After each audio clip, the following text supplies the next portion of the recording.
नमस्कार. महाराष्ट्र सुरक्षित आहे का? माझ्या यूट्यूब चॅनलमध्ये आपलं हार्दिक स्वागत आहे. भावांनो, मी बोललो होतो मागच्या व्हिडिओमध्ये चंदू चव्हाण म्हणून आपला एक देश जवान आहे, त्याच्यासोबत जे अन्याय झालं आहे, तो जो आवाज उठवतोय त्याला न्याय नाही भेटत आहे. आता त्याला काय राजकारणात तर जायचं नाही आहे की राजकारण भाई मी देशाबद्दल काय बोलू, या जवानांवर जे अत्याचार होते त्याच्याबद्दल बोललो तो मी म्हणजे जास्त लोकांमध्ये येईल, मी राजकारणात जाईल, या पक्षात जाईल त्या पक्षात जाईल. तो माणूस स्वतः मला बोलला की मला राजकारणात कोणत्याच पक्षाबद्दल मला काहीच नाही ना, सरकारबद्दल मला काय आहे, जी सिस्टम आहे त्याच्याबद्दल मी आवाज उठवतोय. तर मग त्याच्यावर गुन्हा का नोंद करायची? अरे मग त्याचं काय बोलणं हे जनतेसमोर त्याला जनतेसमोर बसून आपण त्याच्याशी बोललं पाहिजे ना. सरकारला माझी एवढीच विनंती आहे नरेंद्र मोदीजी जी की भावा एकदा त्यांचा आवाज ऐका. तुम्ही जर जनतेचा आवाज ऐकतात मग त्याची आवाज का नाही ऐकत आहे? एकनाथ शिंदे साहेब, देवेंद्र फडणवीस साहेब, त्या गरिबांची पण आवाज ऐका, माझी अशी इच्छा आहे. कारण की तो एक शेतकरीचा मुलगा आहे, कष्ट करून त्यांनी आर्मीत जाऊन देशाची सेवा केली आहे.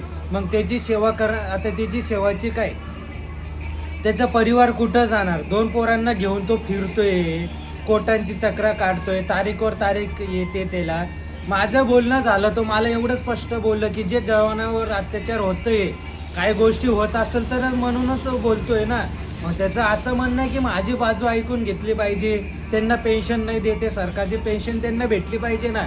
एका बलात्कारीला जर एवढी सरकार स्टेटमेंट एवढी सेवा करते त्याची, मग एक जवानाला आपण एवढं नाही करू शकत?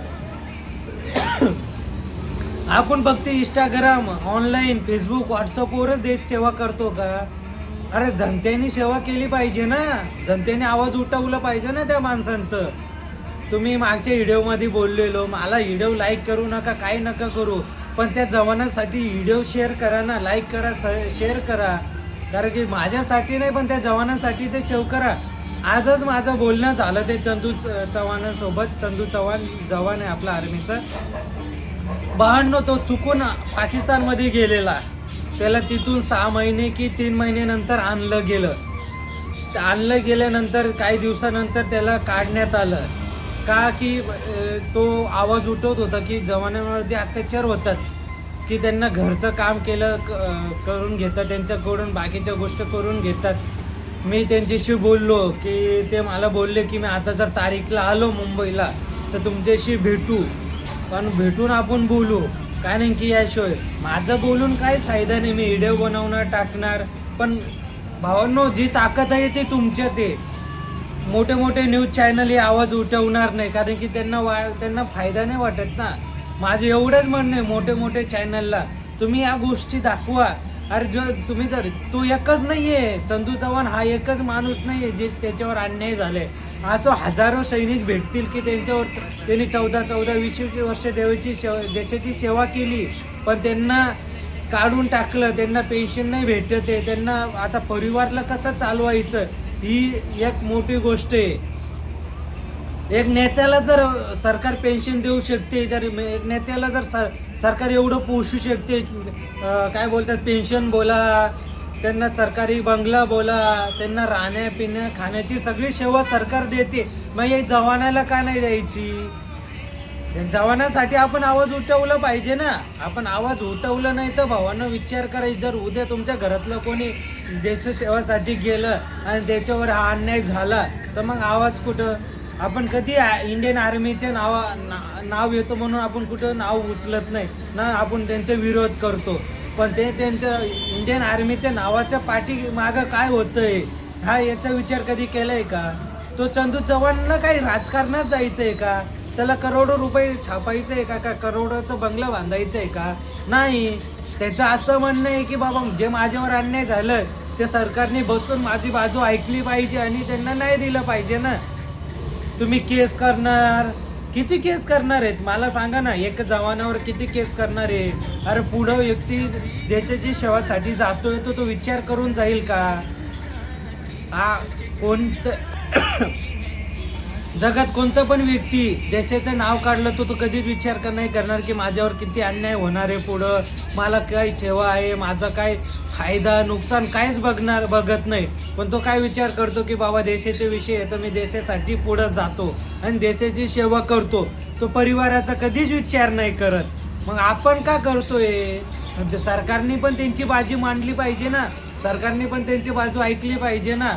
आता तो 2 पोरगा घेऊन बायको घेऊन फिरतोय, कुठं जातो त्याचं बाजू मांडण्याचा प्रयत्न करतोय, तर मला कोणत्याच चॅनलमध्ये त्यांचं पूर्ण बाजू ऐकायला भेटली नाहीये. भावांनो, तो आता काय करतो, आता रिटायर आहे, त्याला आता काढून टाकले ना, त्याला पेन्शन आहे ना पगार आहे. तो जवानांना जे पोरं आहेत ते आर्मी ट्रेनिंगची भरती करतायत, त्यांना असं नाही सांगत की तुम्ही जाऊ नका, तुमच्यावर पण अन्याय होईल, तुम्हाला पण असं काढून टाकल, माझ्या सोबत जे झाले तुमच्या सोबत पण होईल, असा तो कधीच बोलत नाहीये. तो देशाच्या सेवासाठी जे पोरं येत आहेत त्यांना ट्रेनिंग देतोय, फ्रीमध्ये ट्रेनिंग देतोय, त्यांना ट्रेनिंग देऊन त्यांना देशसेवासाठी तयार करतोय. आता मला एकानं विचार करा ना, आपल्यावर अन्याय झालं तर आपण काय बोलू? सरकारची आलोचना करू, सरकारला बदनाम करू. तू भावांनो, असं तुमच्यासोबत पण होऊ शकतो, असं तसं भलत्या गोष्टी आपण बोलू शकतो, पण तो व्यक्ती बोलत नाही. तो व्यक्ती एवढंच ते जे पोरं येते ट्रेनिंगसाठी, मुली येतात त्यांच्याकडं, त्यांना तो फ्रीमध्ये ट्रेनिंग देऊन तयार करतोय, तुम्ही पण जा देशाची सेवा करा असं बोलतोय. तर मग त्याची बाजू आपण ऐकायला नको हवं का? तो एक देशद्रोही आहे का? त्याने काय गुन्हा केले? त्याने खून केलं, बलात्कार केलं, काय केले? त्याची चुकी एवढीच आहे का त्याने ते सेवा केली?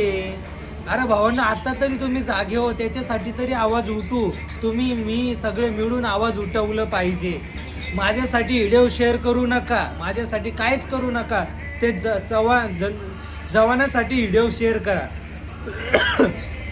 चंदू चव्हाण म्हणून जवानांसाठी आपण आवाज उठवली पाहिजे. कारण की त्याला काय राजकारणात काय मोठी पद नकोय ना, त्याला कोणत्या पक्षात जायचे. तो मला स्वतः बोलला, मला कोणत्याही पक्षाबद्दल काही घेणं देणं नाही. जे माझ्यावर अत्याचार झाले, जे माझी बाजू सरकारने ऐकत नाहीये, ती ऐकली पाहिजे. कोर्टाने पण एक जवानाबद्दल एक आपली दया दाखवली पाहिजे, त्यांची पण बाजू ऐकली पाहिजे पूर्णपणे. त्यांना तुम्ही एक मुजरिमीसारखं तारीखवर तारीख पाठवतात. अरे तो बोलतो काय, आवाज का उठवतोय, ही बाजू आपण ऐकून घेतली पाहिजे ना. तो एकटाच नाहीये भावांनो, तो एकटा राहिला असता तर आपण समजू शकलो असतो याचा काहीतरी फायदा आहे, याला कोणत्या पक्षाने पैसे दिले म्हणून आवाज उठवतो, आपण असं समजून घेतलं असतं. पण तो एकटाच नाहीये, त्याला फोन येत आहे, बाबा जे तो आवाज उठवतोय आम्ही तुमच्या पाठीशी आहे, आम्ही पण येतोय. अरे माझं एवढंच विनंती आहे भावांनो, त्याची बाजू ऐकून घ्यावा. त्याला आपण सगळ्यांनी सपोर्ट नाही केलं तर मग फायदा काय? उद्या तुमच्या पोराबरोबर पण घडू शकतात ना. आपल्यावर घडलं तरच आपण आवाज उठवायची का? अरे आता तरी जागे व्हा रे भावांनो. लवकरच आपण त्यांच्यासोबत त्यांची बाईट घेऊन तुमच्या समोर येऊ. माझी एवढी रिक्वेस्ट आहे, एवढं शेअर करा की नरेंद्र मोदी प्रधानमंत्री, नरेंद्र मोदी, मुख्यमंत्री देवेंद्र फडणवीस, मुख्यमंत्री एकनाथ शिंदे साहेब, तुमच्याबद्दल खूप ऐकलंय. माझी एवढीच आहे, तुम्ही नाही देऊ शकतात का एक जवानाला? तर आपण त्याचबद्दल आपण बोलू आणि पुढं अजून व्हिडिओ बनवणार आहे. ते भेटल्यानंतर माझी एवढीच विनंती आहे, तुम्ही जास्तीत जास्त शेअर करा, लाईक करा, सबस्क्राईब करा. ही रिक्वेस्ट आहे की जास्तीत जास्त तुम्ही शेअर केलं तर ते जवानांना जास्तीत जास्त लोकांपर्यंत पोचल. माझी अशी रिक्वेस्ट आहे. तुम्ही बघू शकता तिकडं बाजूला त्याने किती लोकांना ट्रेनिंग देतोय, किती लोकांची सेवा करतोय. का त्याची सेवा नाही करू शकत का? त्याच्यासाठी आवाज नाही उठू शकत का? एक नेत्याला काय झालं तर आपण एवढं दांगडा करतो, एवढं मोठे जाळा, टायर जाळा, मोठे आंदोलन करा. मग एक जवानांसाठी आपण आंदोलन करू नाही शकत का? आरक्षणसाठी आपण स्वतःसाठी मोठे रॅली काढतो, मोठे हे करतो. मग एक जवानासाठी आपण नाही करू शकत का?